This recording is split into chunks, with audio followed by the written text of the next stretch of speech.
Assalamualaikum warahmatullahi wabarakatuh. Welcome back to my YouTube channel. Di video kali ini saya akan membahas soal dari LKS Intan Pariwara, tepatnya bab 3 bagian penilaian harian. Nah, sebelum kita lanjut ke pembahasan soalnya, buat adik-adik yang belum subscribe, silahkan diklik dulu tombolnya, kemudian jangan lupa like dan share.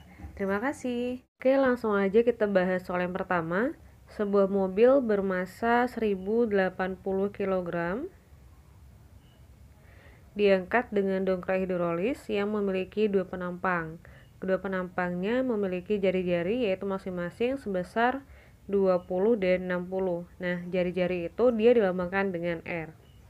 Kemudian, gaya minimum yang harus dikerjakan pada penampang kecil untuk dapat mengangkat mobil sebesar. Nah, ini adalah konsep dari hukum Pascal ya, dimana pada hukum Pascal itu konsepnya adalah tekanan pada penampang pertama sama dengan tekanan pada penampang kedua atau P2. Nah, karena di sini dia menyebutkan penampang kecil, berarti lawannya adalah penampang besar. Oleh sebab itu, di sini kita menggunakan inisial K untuk kecil dan B untuk besar. Nah, untuk jari-jarinya berarti yang kecil itu kita buat sebagai RK 20 cm ya. Kemudian RB-nya adalah 60 cm. Yang ditanyakan adalah berapa gaya minimum yang harus dikerjakan pada penampang kecil. Berarti yang ditanyakan adalah berapa FK-nya. Nah, karena dia hukum Pascal, ingat ya, kalau hukum Pascal itu dia berarti ada dua buah penampang. Nah, berarti ada penampang kecil ya, ada penampang besar. Ini yang kecil, ini yang besar. Nah, untuk penampang kecil itu biasanya dia untuk memberikan gaya ya biasanya. Nah, ini berarti dia ada FK-nya. Sementara penampang besar itu digunakan untuk menaruh bebannya, di mana di sini bebannya adalah mobil. Jadi mobilnya taruh di sini nih. Oleh sebab itu, massa tadi itu adalah massa si B ya, massa untuk penampang yang besar. Oke, kita langsung aja masuk ke pembahasan soalnya untuk yang rumusnya. Nah, tadi kan sudah saya sampaikan bahwasanya persamaannya adalah P1 sama dengan P2, atau dalam hal ini PK itu berarti tekanan pada penampang kecil sama dengan tekanan pada penampang besar. Artinya ya, P itu adalah F per A. Ingat ya, P adalah F per A, sehingga PK itu adalah FK per AK, dan PB itu adalah FB per AB. Ya enggak? Nah, gini. Kemudian, karena kita nggak punya nilai A, kita hanya punya nilai jari-jari, sehingga nilai A ini harus kita ubah dulu. Nah, untuk persamaan A, itu adalah Pi R pangkat 2. Karena di sini kita konsepnya adalah perbandingan ya. Membandingkan antara penampang kecil dengan penampang besar, berarti kita hanya menggunakan variabel atau besaran yang berbeda saja. Oleh sebab itu kita nggak perlu menggunakan Pi, kita hanya menggunakan R aja. Sehingga persamaannya menjadi FB per RB kuadrat sama dengan FK per RK kuadrat. Nah, terakhir tinggal kita masukin aja. Nah, di sini FB-nya adalah 10.800. Dapatnya dari mana? FB itu sama dengan WB. Nah, karena pada penampang besar itu ditaruh mobil ya, sehingga di sini FB-nya bisa sama dengan FB atau berat dari beban yang terdapat di luas penampang besarnya. Nah, untuk menghitung berapa berat bebannya, di sini kita menggunakan persamaan M dikali G. Tinggal masukin aja massanya 1080 ya. 1080 kemudian dikali G-nya 10. Berarti hasilnya adalah 10.800. Paham ya? Kita lanjut. RB-nya itu dan RK nggak perlu kita ubah satuannya ke meter, karena nanti kalau dia beda ruas seperti ini bakalan dicoret juga. Jadi kan sentimeter sama sentimeter tuh dicoret juga nanti, jadi nggak perlu diubah satuannya, biarin aja dalam sentimeter. Jadi langsung aja kita masukin. Oh sorry ya, ini salah nih, harusnya 20 ya, ini harusnya 20 kuadrat, yang ini 60 kuadrat, ketinggalan nolnya, sorry ya, 60 kuadrat. Nah ntar jadinya berarti yang ini ya itu 3600, yang kiri, yang 4 ini berarti dia 400 karena 20 kuadrat. Nah barulah dicoret 0 dengan nolnya, sehingga tinggal 36 dan 4. Nah kemudian 36 dan 4 nya bisa kita bagi lagi ya, 36 bagi 4 berarti 9. Nah FK nya itu adalah 10.800 dibagi dengan 9, yaitu 1.200. Berarti jawabannya adalah yang C. Kita lanjut ke pembahasan soal yang nomor 2. Sebuah akuarium berisi air sebanyak 18.000 ml. Berarti itu adalah volume. Volumenya 18.000 ml dan memiliki luas ya, bukan volume. Luas permukaan itu berarti A 720 cm persegi. Seekor ikan berenang ya, maksudnya berenang di dasar akuarium jika massa jenis air sebesar 1000 kg per meter kubik. Berarti ini rho-nya ya, rho F tepatnya. Tekanan hidrostatisnya yang dialami ikan adalah, nah untuk menghitung berapa tekanan hidrostatis, kita bisa menggunakan persamaan P sama dengan rho dikali G dikali H, di mana rho-nya adalah 1000 ya, rho dari fluidanya, lalu G-nya 9,8 dan H-nya itu berarti harus dihitung dulu karena nggak ada. Nah cara menghitungnya kita menggunakan persamaan ini nih, V itu ya, volume itu adalah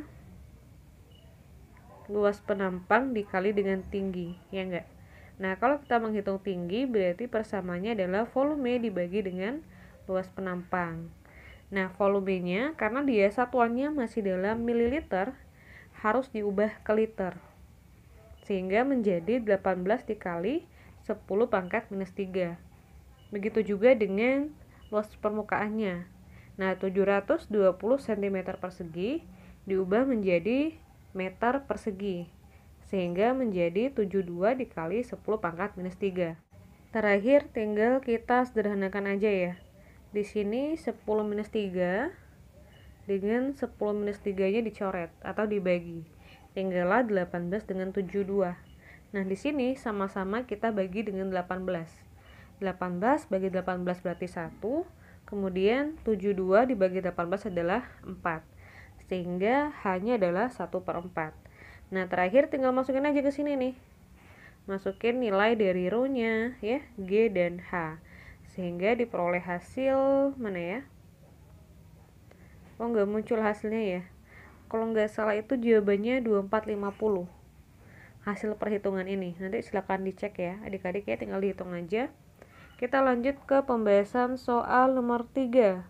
Sebuah telur dicelupkan ke dalam air yang memiliki massa jenis 1 gram per cm kubik, berarti itu rho-nya ya. Kemudian memiliki gaya ke atas 2,5 F, berarti itu adalah FA-nya. FA-nya sebesar 2,5 F. Kita lanjut ya. Selanjutnya, telur tersebut dicelupkan ke dalam fluida X dan mengalami gaya ke atas sebesar 3,15 F. Karena fluidanya itu X, berarti kita anggap aja ini adalah FAX ya. Berarti ada FAX dan FAA. FAA itu berarti punya air, X itu adalah punya fluida X. Kemudian massa jenisnya ini berarti rho A. Yang ditanyakan adalah berdasarkan tabel di atas, fluida X berupa, nah kalau kita lihat ke dalam tabelnya, tabel ini menunjukkan data massa jenis dari beberapa jenis fluida. Artinya untuk mengetahui fluida X itu dia termasuk fluida yang mana ya di antara tabel ini, berarti kita harus menghitung dulu berapa massa jenisnya. Nah, caranya gini. Kita menggunakan persamaan dari gaya Archimedes, yaitu Fa sama dengan rho G VTC ya. Massa jenis dikali percepatan gravitasi bumi dikali dengan volume yang tercelup. Nah, karena di sini dia sama-sama punya G-nya 10, berarti nggak perlu kita pakai, dan dia sama-sama dicelupkan, berarti VTC-nya pun juga sama, karena dia bendanya pun juga sama. Yang membedakan di sini adalah rho saja, sehingga kita hanya cukup menggunakan ya besaran yang berbeda aja, yaitu Fa dan rho, sehingga diperoleh persamaan Fa sama dengan rho. Terakhir tinggal kita bandingin aja nih antara gaya Archimedes pada fluida air dengan fluida X. Nah, sehingga menjadi seperti ini dia. Fa per Fx maksudnya sama dengan rho A per rho X. Tinggal masukin Fa dan Fx-nya ke sini. Kemudian masukin juga rho A-nya dan yang diketahuinya rho X-nya. Terakhir tinggal dihitung aja. F dibagi F, kemudian rho X-nya berarti 3,15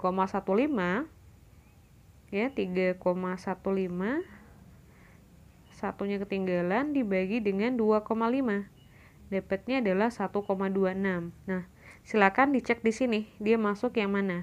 Kita lanjut ke pembahasan soal nomor 7. Bak mandi berbentuk kubus dapat menampung air sebanyak 3375 liter. Ini berarti volumenya ya. Perbandingan tekanan hidrostatis pada ketinggian 0,7 meter dan 0,9 meter dari dasar bak mandi adalah di mana rho airnya itu 1000 dan G-nya adalah 10. Nah, kembali ya ke rumus tekanan hidrostatis, yaitu rho dikali G dikali H. Nah, karena di sini dia sama-sama fluidanya air, berarti dia punya rho yang sama dan G-nya udah pasti sama. Nah, sehingga ingat konsep perbandingan adalah kita hanya menggunakan besaran yang berbeda aja. Berarti kita gunakanlah rho H dan H. Nah, sehingga persamaannya menjadi seperti ini. Terakhir tinggal dibandingin aja deh.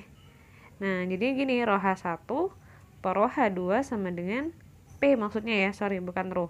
PH1 per PH2 sama dengan H1 per H2. Masukin H1-nya 0,7, H2-nya 0,9. Tinggal bagi aja deh. Sorry, oh yang ini ya. Tinggal bagi aja desimalnya ya. Tinggallah angka 7 dan 9. Jadi jawabannya adalah yang D. Kita lanjut soal nomor 9. Pada sebuah bola berisi gas terdapat 4 buah piston silinder. Saat piston A ditekan, ketiga piston lain terlihat seperti gambar berikut. Gaya dorong yang bekerja pada piston B, C, dan D berturut-turut adalah. Untuk menyelesaikan soal ini kita menggunakan konsep dari hukum Pascal. Ingat ya, konsep hukum Pascal, di sini ada piston 1 ya. Di sini ada piston 2. Nah, piston yang satu ini itu biasanya dia tempat untuk apa ya? Memberikan tekanannya. Nah, jadi nanti akan ada tekanan ya, anggap aja sebesar P1. Kemudian tekanan yang diberikan pada P1 itu akan diteruskan. Nah, sehingga nanti piston yang di sini itu akan terangkat dengan tekanan sebesar P2. Sehingga P1 sama dengan P2. Nah, kalau di gambar ini, karena dia berupa lingkaran ya, kita hapus dulu. Berarti tekanan yang di P1 itu akan sama dengan tekanan yang di P2. Ya, PA maksudnya, sorry. PA ya, itu sama dengan PB, sama dengan PC, dan sama dengan PD. Nah, tapi nanti kita hitungnya satu-satu aja. Di sini yang pertama berarti PA sama dengan PB. Nah, kalau PA per PB berarti FA per AA ya, sama dengan FB per AB. Begitu juga nanti kalau PA sama dengan PC. Nah, kalau PA sama dengan PC berarti ntar diganti aja ya. Yang ini diganti jadi PC, kemudian F-nya berarti FC per AC. Nah, begitu juga untuk yang D-nya. Untuk lebih jelasnya kita bahas di sini ya. Ini tinggal masukin aja nilai FA dan AA nya ya ke sini, kemudian masukin FB nya yang ini ya 15 ya, AB maksudnya. Terakhir tinggal dihitung aja, dapatnya adalah 11,25. Dengan cara yang sama kita gunakan persamaan ini untuk menghitung nilai FC nya, tapi yang B nya diganti dengan C ya. Tinggal dimasukin aja dan dihitung, dapatnya 13,5. Terakhir untuk menghitung D nya gini juga, dapatnya 15 Newton. Oke, karena udah 5 soal, videonya saya akhiri dulu. Untuk yang part selanjutnya silahkan cek aja di kolom deskripsi. Jangan lupa like, share, dan subscribe. Terima kasih. Assalamualaikum warahmatullahi wabarakatuh.